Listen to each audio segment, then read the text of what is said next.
Action মুডত যোৰহাট জিলা পৰিবহণ বিষয়া ধনঞ্জয় শইকীয়া যোৰহাটত সঘনাই হৈ থকা পথ দুৰ্ঘটনা ৰোধৰ বাবে জিলা পৰিবহণ বিষয়াৰ এই গুৰুত্বপূৰ্ণ পদক্ষেপ। যোৰহাটত বৰ্তমান সময়ত বিপৰীত দিশত যান বাহন চলালে আপুনি ভৰিবলগীয়া হ'ব পাৰে জৰিমনা। দিনজোৰা কাৰ্যসূচীৰে হাতত লৈছে এই বিশেষ পদক্ষেপ।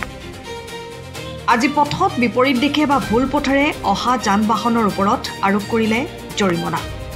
যোৰহাটত নিতৌ সংঘটিত হ'বলৈ ধৰিছে ইটোৰ পাছত সিটো ভয়ংকৰ পথ দুৰ্ঘটনা, যাৰ ফলত বৰ্তমানলৈকে বহু লোকে কিছুদিনৰ ভিতৰত মৃত্যুমুখত পৰিব লগা হৈছে। এনেধৰণৰ পথ দুৰ্ঘটনা ৰোধৰ বাবে এইবাৰ হস্তম হৈছে যোৰহাট জিলা পৰিবহণ বিভাগৰ মুৰব্বী লগতে বিভাগটো। যোৰহাট জিলা পৰিবহণ বিষয়া ধনঞ্জয় শইকীয়াৰ নেতৃত্বত এটা দলে যোৰহাট জিলাৰ বিভিন্ন প্ৰান্তত বিশেষকৈ দুৰ্ঘটনা সংঘটিত এলেকাসমূহত ভুল পথেৰে অহা বাহনসমূহৰ ওপৰত জৰিমনা বিহে। লগতে ভুল পথেৰে অহা যান বাহন চালক তথা বিপৰীত দিশেৰে অহা পথাচাৰীসমূহক যান বাহন নচলাবলৈ অনুৰোধ জনায়। এনেধৰণৰ ভুল পথেৰে যান বাহনসমূহ চলাচল কৰাৰ বাবেই দুৰ্ঘটনাসমূহ সংঘটিত হয় বুলি মন্তব্য কৰে জিলা পৰিবহণ বিষয়াগৰাকীয়ে। যোৰহাটৰ পৰা অনুপম বৰাৰ ৰিপৰ্ট, পোহৰ লাইভ।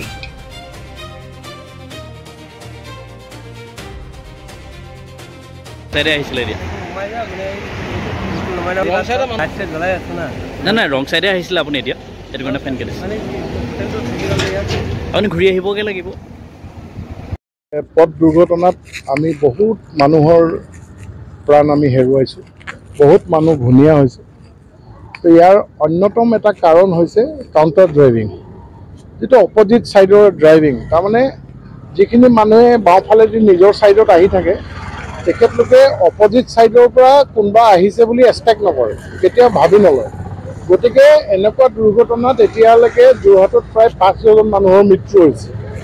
তো এই কথাটো আমি আগত ৰাখি আমি আজি স্পেচিয়েলি যোৰহাট জিলা পৰিবহণ বিভাগে আমি কাউণ্টাৰ ড্ৰাইভিঙৰ ওপৰত আমি কেছ লৈছোঁ। আমাৰ উদ্দেশ্য যে আজি আমি কেছ লৈছোঁ ফাইন কৰিব, এইটোৱে নহয়।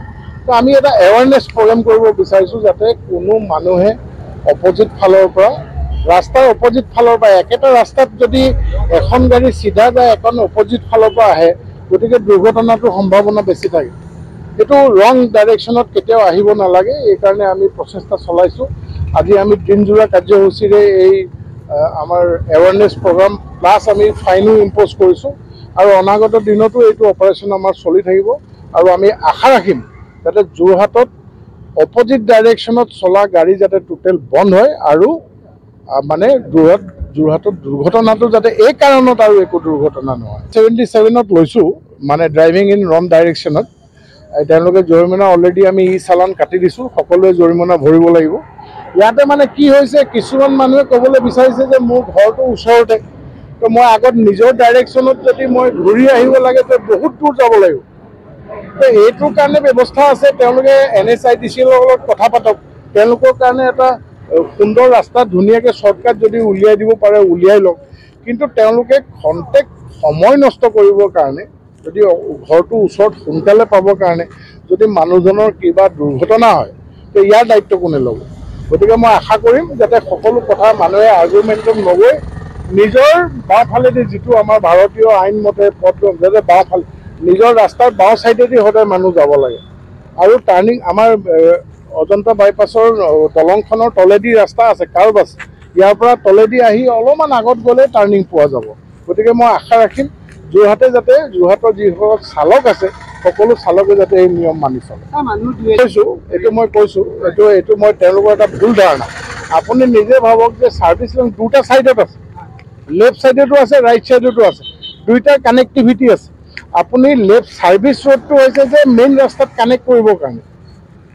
গতিকে আমি যোৰহাটৰ পৰা যিখিনি মানুহ আহিব, তেওঁলোক ছাৰ্ভিচ ৰোডেদি গৈ মেইন ৰাস্তাত কানেক্ট হৈ তেওঁলোকে নিজৰ ডেষ্টিনেশ্যনত যাব। কিন্তু আপুনি নিজে ভাবক এজ এ কমন মেন, যদি আপোনালোকে এই ছাৰ্ভিচ ৰোডত গৈ থাকোঁতে যদি অপজিট ফালৰ পৰা মানুহ আহি যায়, আপুনিতো যাব নোৱাৰিব, বন্ধ হৈ যাব। গতিকে সেইটো মানুহে কিছুমান ভুল ধাৰণা লৈ পেলাই আগবাঢ়িছে। গতিকে মই আশা ৰাখিম সকলো ভুল ধাৰণা পৰিহাৰ কৰি তেওঁলোকে যাতে সঠিকভাৱে জানে।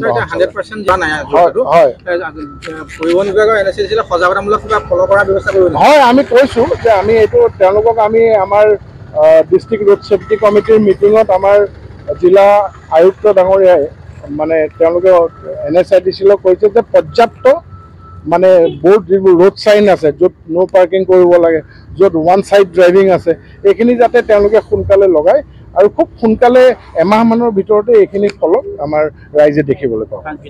হয়, সাংকেতিক চিহ্ন যিটো ৰোড চাইন্স হয়। ধন্যবাদ।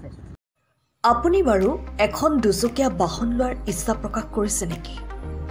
তেন্তে এই বিশেষ ভিডিঅ' আপোনাৰ বাবে। বাইক প্ৰেমীসকলৰ বাবে আহিছে এটা সুখবৰ। যোৰহাটত মুকলি কৰা হ'ল আকৰ্ষণীয় দুচকীয়া বাহনৰ ট্ৰিয়াম্ফ শ্ব'ৰুম। বিগত কেইবা দশক জুৰি ৰাইজৰ মাজত থাকি মানুহৰ মন জিনিবলৈ সক্ষম হৈছে এই ট্ৰিয়াম্ফ বাইকসমূহে। আপুনি বিচৰা ধৰণে আপোনাৰ তথা প্ৰিয়জনৰ সুবিধা হোৱাকৈ ক্ৰয় কৰক আপোনাৰ সপোনৰ দুচকীয়া বাহনখন। লাভ কৰিব ইজি ফাইনেন্স, অতি কম ডাউন পে'মেণ্ট দি সহজেই সপোনৰ বাহনখন আপুনি নিজৰ কৰিব পাৰিব। এই বাইকসমূহত আছে dual channel ABS, switchable traction control, LED lighting, rider সহায়ক হোৱাকৈ ৰাইডিং মোড, এৰগনমিক ডিজাইনৰ দৰে বহু সুবিধাৰে সমৃদ্ধ। তেন্তে পলম কিহৰ? আজিয়ে যোগাযোগ কৰক আৰু বুক কৰক আপোনাৰ সপোনৰ বাহনখন। যোগাযোগৰ নম্বৰ 8876503005 অথবা 6003820079। আমাৰ ঠিকনা ট্ৰিয়াম্ফ পুলিবৰ যোৰহাট।